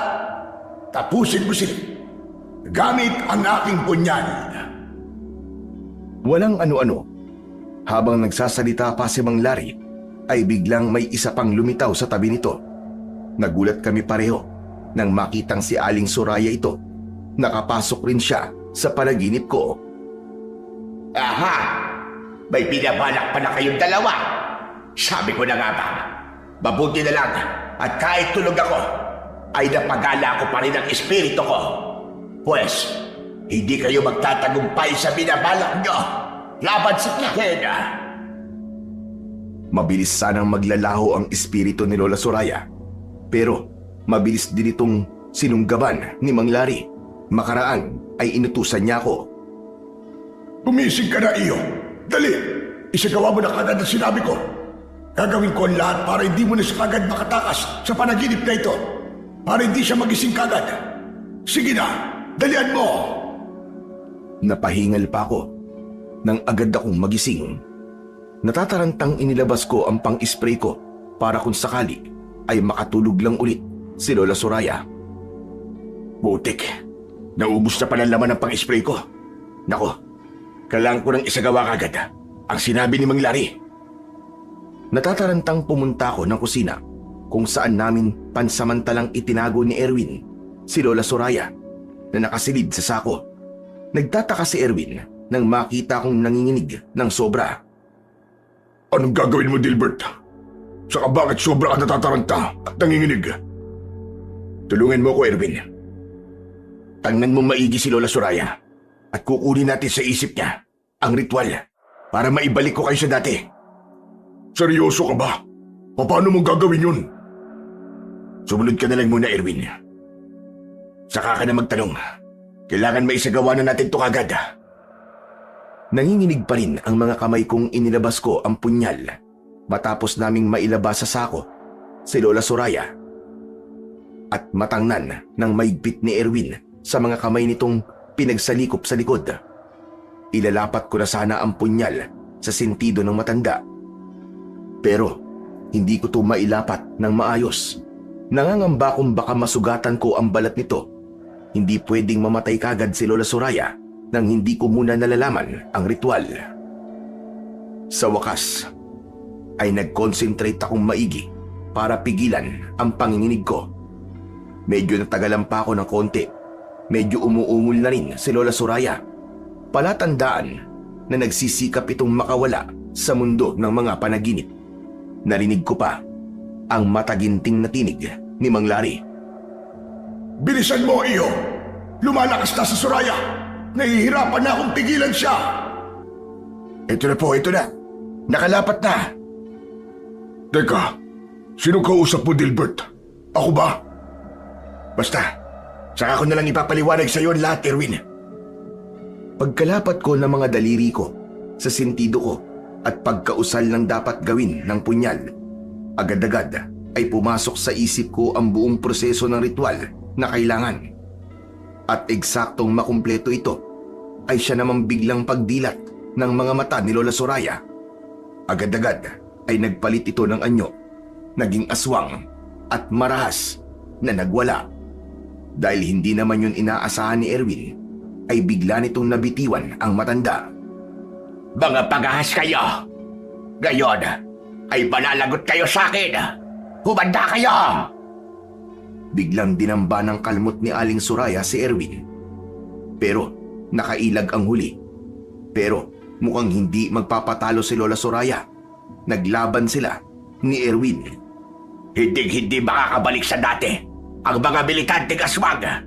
Hindi ako makapapayag. Lalapain ko muna kayong lahat. Ikaw rin, Dilbert. Hayop ka. Inisahan mo ako. Kaya gayon, ay tikman mo ang ganti ko. Ako naman sana ang susugurin ni Aling Soraya. Pero iniamba ko sa kanya ang punyal ni Mang Lari. Dahil dito ay natigilan si Aling Soraya. Sige, sumugod ka, matanda ka. Kung hindi, tatapusin na kita. Pwede na kitang patayin ngayon dahil nalaman ko na ang ritual. Parang nag-isip pa si Aling Soraya kung ano ang isasagot sa akin. Nanggagalaiti itong gustong ituloy sana ang pagsugod sa akin. Pero nagpipigil naman ito. Pues, sino may sabi sa'yo tatalab sa akin ang punyal na yan? Ang pipitsunging albularyong silari? At akala naman niya ay alam na niya ang lahat tungkol sa akin. Ngayon ay humanda kayo. Talagang pinipilit ninyo kong ilabas ang pinakatatago kong mga abilidad. Pues, pagbibigyan ko kayo. Bigla ay malakas na umalulong si Lola Soraya. Matinis ang alulong nito na masakit sa tenga. Ano pat, napatakip kami pareho ng mga tenga ni Erwin. Pero sa kabila nito ay binalaan ako ni Erwin. Naku, Dilbert, tinatawag niya mga kababaryo ng mga aswang papunta rito. Tapusin na natin siya bago pa man sila magdatingan pabalik dito. Lumingalinga si Erwin sa paligid. At nang makita ang ilang mga busog ng kawayan sa isang sulok, ay mabilis niyang dinampot ang mga ito. At nang wala ng patumpik-tumpik pa, ay bumuelo siya at mabilis na tinuhog sa likod ang umaalulong pa rin si Lola Soraya. Hindi ninyo ako basta-basta mapapatay! Kahit tuhog na ang likod at tumagos pa sa tiyan, ay nakuha pa ring harapin ni Lola Soraya si Erwin. Susugurin sana nito ng damba ang kaibigan ko, pero ako naman ang nagkaroon ng pagkakataong kumilos. Mabilis kong sinugod ang nakatalikod na matanda at itinara ko ang punyal na pantapos sa mga aswang sa likod nito, sa tapat mismo ng puso. 3 ulos ang ginawa ko. Bawat ulos ay madiing-madiin. Ibinuhos ko ang buong gigil ko. Katapusan mo na, Lola Soraya. Ang katulad mong salot ay hindi na dapat nagtatagal pa sa mundo. Ang dapat sa'yo ay nabubulok na sa impyerno. At nakuha pa akong harapin ng matandang aswang. Nagtatangka pa itong kalmutin ako sa muka. Pero naiwasan ko yun. Hindi ko pa katapusan. Bakit nahangap ka? Mabubuhay pa akong muli para gantihan ka. Isinusuboy! Pero hindi na naituloy pa ni Lola Soraya ang pagsumpa sa akin nang biglang umusok ang kanyang bibig at unang-una mismong naagnas. Nang unti-unti na ring maging abo ang matanda, ay bigla akong nanghina at napasalampak ng upo sa saig. Maging si Erwin ay napagaya na rin sa akin. Pero saglit lang ay nagsalita siya at muling tumayo at dumampot ulit ng ilang busog na kawayan. Hindi pa rito nagtatapos ang lahat, Dilbert. Tumayo ka riyan. Naririnig ko na ang paparating na mga aswang na tinawag ng matanda na to. At mukhang marami sila. Oo nga pala. Yan ang sinasabi mong backup natin. Nasaan na sila? Bakit wala dito? Naririnig ko rin ang mga atungal ng mga kasamahan ko, Dilbert. Sumusugod na rin sila. Sige na, tumayo ka na riyan. At armasan mo ang sarili mo. Sasalubong tayo para maipit sila sa gitna. Tama ka. Saka mas mahina na sila ngayong wala na si Lola Soraya. Saka si Louie pala. Huwag nating idamay ang bata. Hindi, Dilbert. Papatayin din natin siya. Malamang na alam na niyang napatay na natin ang lola niya. Kung bubuhayin pa natin siya, mag-iiganti at mag-iiganti pa rin siya. Nasa sistema yun ng natural na mga aswang. Isasama ko siya sa ritual para maging tao na rin siya. Hindi tatalab sa kanya yun, Dilbert. Maniwala ka. Ano ang babaligtarin mo sa tulad niyan dati ng aswang? Isipin mo nga. Siya, kumilos ka na. Paparating na sila. Dahil wala na rin pag-asa pala para kay Louie, naawa ako sa kanya at wala na akong magagawa. Kaya naman ay tumayo na ako at inilabas lahat ng mga armas na ginawa ko. Iniabot ko rin ang ibang bamboo spikes kay Erwin. Hindi siya pwedeng humawak ng bamboo shotgun na ang bala ay asin na binalot sa dahon ng makabuhay. Tara na, Erwin. Tapusin na natin ang lahat ng mga aswang sa baryong ito sa gabing ito. Sa wakas, ay matatahimik na ulit ang buhay ko pagkatapos nito. Yun ang pinaka-inaasam-asam ko. At sa wakas, Dilbert, ay makakabalik na rin kami sa dati. Excited na talaga ako. Yahoo! Anak ng putya, may payaho-yaho ka pang nalalaman ngayon ha. Tignan mo't nalaglag yung panty mo kulay pink. Nasaan? Hoy, sira ulo! Wala ko nun! Anong akala mo sa akin? Joke lang. Sobra ang tawa ko ng sandaling yon habang naka-peace sign kay Erwin na namula naman ang muka sa umpisa. Pero kalaunan ay napahagalpak na rin ng tawa. Nang gabing yon ay tinapos na nga namin ang laban sa mga aswang ng baryo Minunggol. Sobrang madugo ang nangyari. Ipinakita ko sa mga aswang kung gaano ako kabagsik sa mga pilit bumubulabog sa katahimikang gusto ko. Ipinatikim ko sa kanila ang marapat na kabayaran ng kanilang kasamaan na pati kaibigan kong si Erwin ay idinamay. Lahat ng natutunan ko at abilidad ko sa militar ay inilabas ko kahit gawang kamay lang ang mga sandata ko. Matapos ang madugong labanan, nakilala ko rin sa wakas ang Boss Gilier nila Erwin. Pinagmadali nila akong isagawa kagad ang ritual ng pagbabalik sa kanila sa dati nilang katauhan. Hindi na talaga sila makapaghintay ng umaga. Ang dahilan ay sobrang namimiss na raw nilang makabalik sa kani-kanilang mga pamilya at mamuhay muli sa katahimikan. Matagumpay naman na naibalik ko sila sa kanilang dating katauhan. Wala na sa kanila ang pagkaaswang at labis silang lahat na nagpasalamat sa akin. Tunay nga ang kapangyarihan ng maiwagang punyal na pantapos sa aswang at ang orasyon na nakuha ko sa isipan ni Lola Soraya. Sa isip ko, lihim akong nagpasalamat sa Panginoong Diyos at kay Mang Larry dahil natapos na ang lahat at makakapamuhay na muli ako ng tahimik na aking pinaka-aasam-asam. At sila Erwin naman at Boss Gilier ay makakabalik na sa kani-kanilang pamilya. Matapos ang ilang buwan, nagpasya kong bisitahin si Erwin sa kanyang bahay. Masaya naman ito nang makita ko. Nagkumustahan kami hanggang nauwi sa yayaan sa mabuting usapan. Nagyaya ito na uminom. Dilbert, maraming salamat sa lahat ng ginawa mo para sa amin, ha? Alam mo, nang dahil sa'yo, muli ako nakabalik sa pamilya ko. Pambihira. Alam mo, kala ko talaga, doon na ako mabubulok sa impyernong lugar na yun, eh. Ay, ewan ko ba. Talagang nagpapasalamat ako sa'yo. Hehe, huwag mo lang isipin yun, walang anuman. Pero Erwin, salamat din sa'yo. Dahil kahit naging aswang ka, biruin mo nakilala mo pa rin ako. At hindi mo ko naisipang saktan. Kumbaga mas nangibabaw pa rin sa'yo ang pagiging tao at ang mga pinagsamahan natin nun.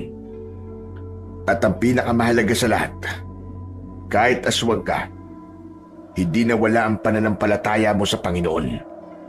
Patuloy pa rin yung nag-apoy sa puso mo. At yun, ang tunay na nagligtas sa'yo, pare. Kaya nga pero alam mo pare, muntik na. Nagdadasal ako, pero iniisip ko kung pakikinggan ba ako ng Diyos. Dahil siyempre, naiisip ko isa akong aswang. Natatawa nga ako minsan sa sarili ko . Meron palang aswang na nagdadasal. Pero pare, napatunayan ko na kahit isa ka palang kampo ng dilim, ngunit hindi bumibitaw sa pananampalataya sa Panginoon, hindi ka niya bibiguin, pare. Grabe, ang galing ng Diyos, pare. Nang dahil doon, lalong lumalim ang pananampalataya ko. Tama ka, pare.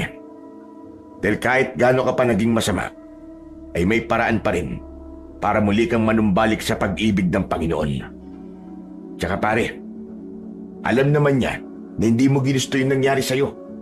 Hindi mo ginusto na maging aswang ka, pare. Kumbaga, biktima lang kayo. Hindi mo ginusto na maging alagad ka ng kadiliman. Pero tama na yan, pare. Mag-move on na tayo. Ang mahalaga sa lahat, na pagtagumpayan natin ang masalimuot na pangyayaring yun at napatunayan natin na mahal tayo ng Panginoong Diyos at hindi niya pababayaan ang kanyang mga anak kahit kailan, kahit nasa pinakailalim pa ito ng kadilim-diliman ng mundo. Tama ka, pare. Oo nga pala. Pare, buntis ang asawa ko.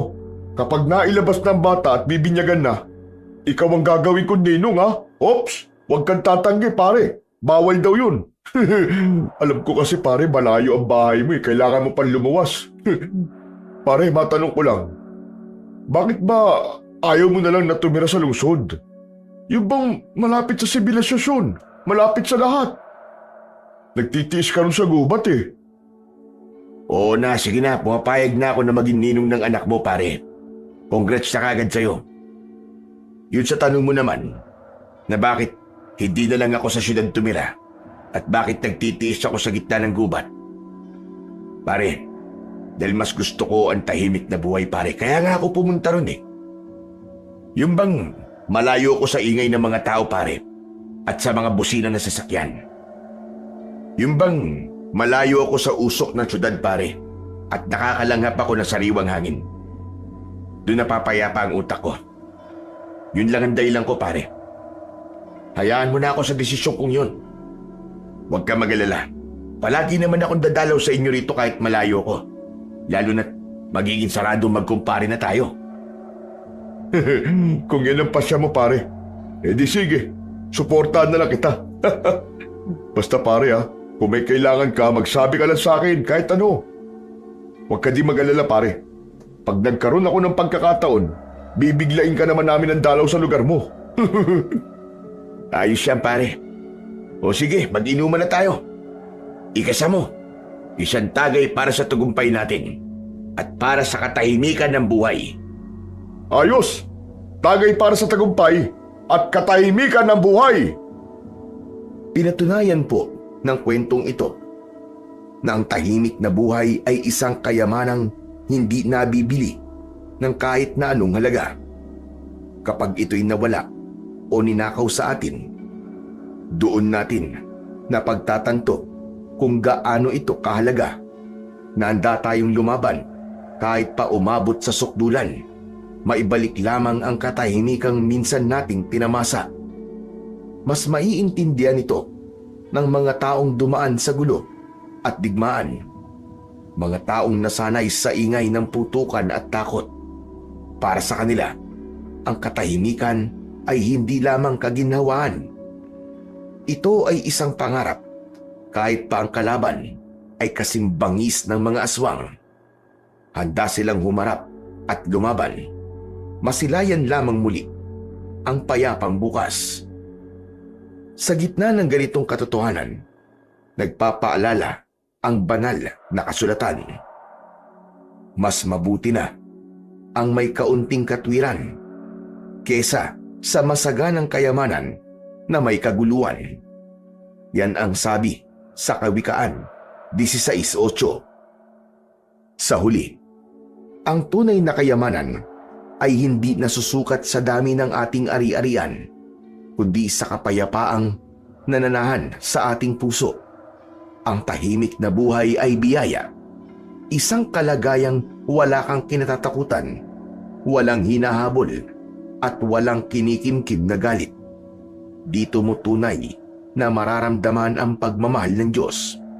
Sa bawat tahimik na umaga, sa bawat gabing payapa ang iyong isip, at sa bawat sandaling buo ang iyong loob.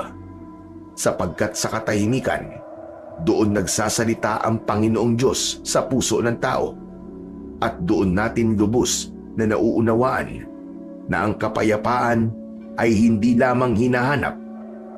Ito ay ipinagkakaloob.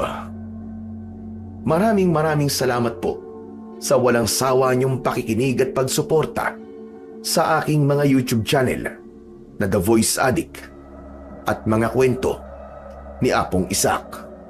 Huwag niyo rin pong kalimutang mag-subscribe at i-hit ang notification bell para sa mas marami pang makapigil-hininga na kwentong aswang at katatakutan mula sa mundo ng kababalaghan. Hanggang sa muli po, at pagpalain nawa kayo ng ating Panginoong Diyos na siyang pinakamakapangyarihan sa lahat.